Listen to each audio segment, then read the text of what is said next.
오늘도 주님께서 귀한 하루를 우리에게 허락하셨습니다. 모든 시간의 주인 되신 하나님께서 우리와 동행하셔서 감사로 시작하여 감사로 열매 맺는 귀한 한 날 만들기를 주님의 이름으로 축복합니다. 함께 기도하겠습니다.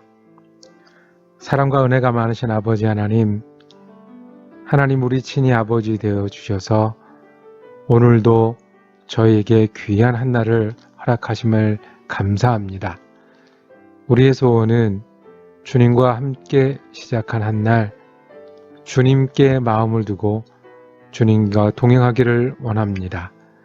우리 가운데는 연약함도 있고 힘든 순간도 있고 그리고 극복해야 될 많은 문제들도 있습니다. 이 모든 일 주님 아시오니 우리 앞에 닥쳐진 일들을 만날 때마다 주님 이 일을 능히 감당하고 남을 만한 힘도 지혜도 저희에게 허락하여 주시옵소서. 시험 받을 때에 우리에게 피할 길을 내사 능히 이기게 하시겠다고 약속하신 주님께서 오늘도 우리 곁에 계셔서 주님 주신 힘으로 승리하는 귀한 한 날 되게 하여 주옵소서.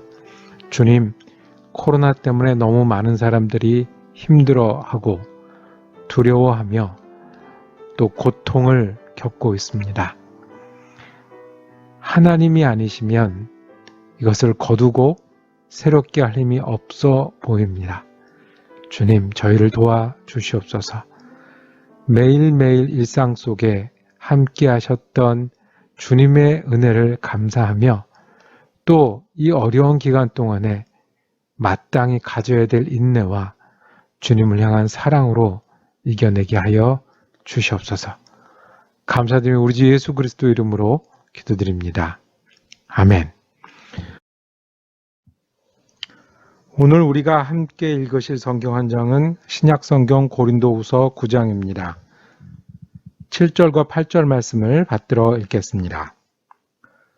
각각 그 마음에 정한 대로 할 것이요 인색함으로나 억지로 하지 말지니 하나님은 즐겨내는 자를 사랑하시느니라. 하나님이 능히 모든 은혜를 너희에게 넘치게 하시나니 이는 너희로 모든 일에 항상 모든 것이 넉넉하여 모든 착한 일을 넘치게 하게 하려 하심이라. 아멘.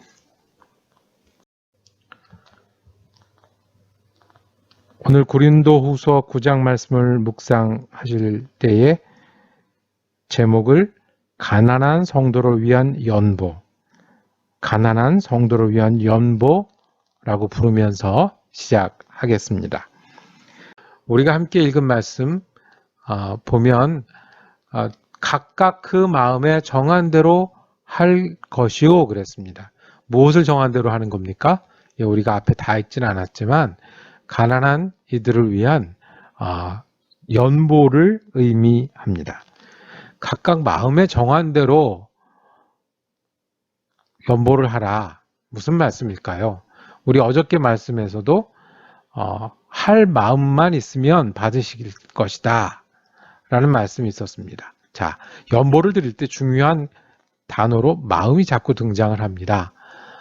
하나님께 드리는 또 교회를 통해서 드리는 연보의 핵심은 진심이고 헌신입니다.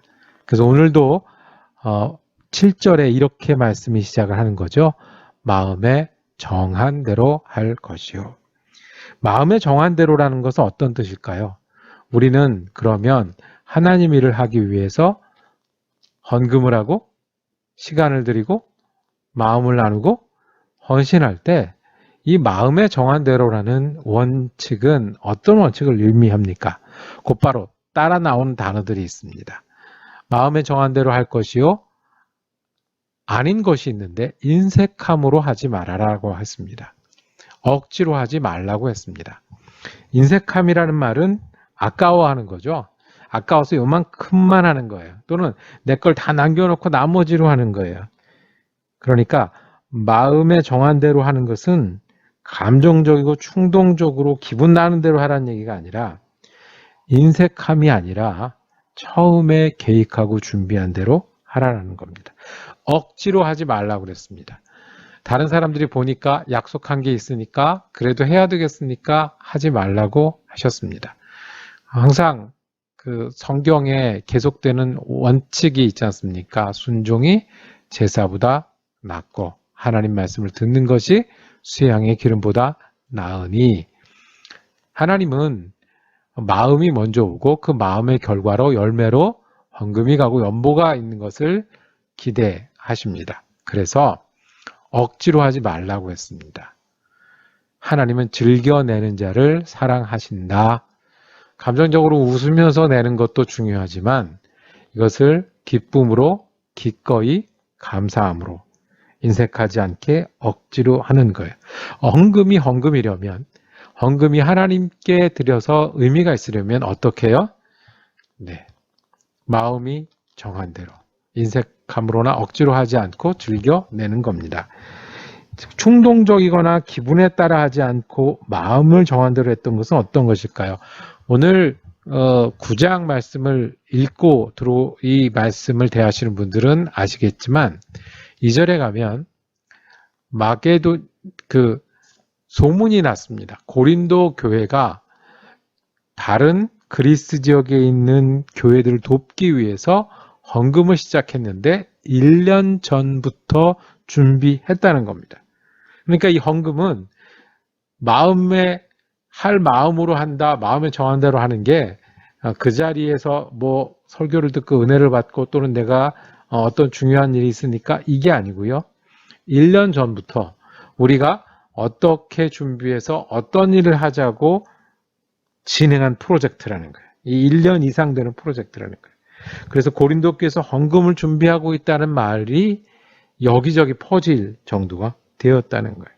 두 번째는 이 1년 전부터 진행한 프로젝트를 어떤 형태로 해나갔냐면 5절에 보면 디도를 보내서 해야 하는 일이 있습니다.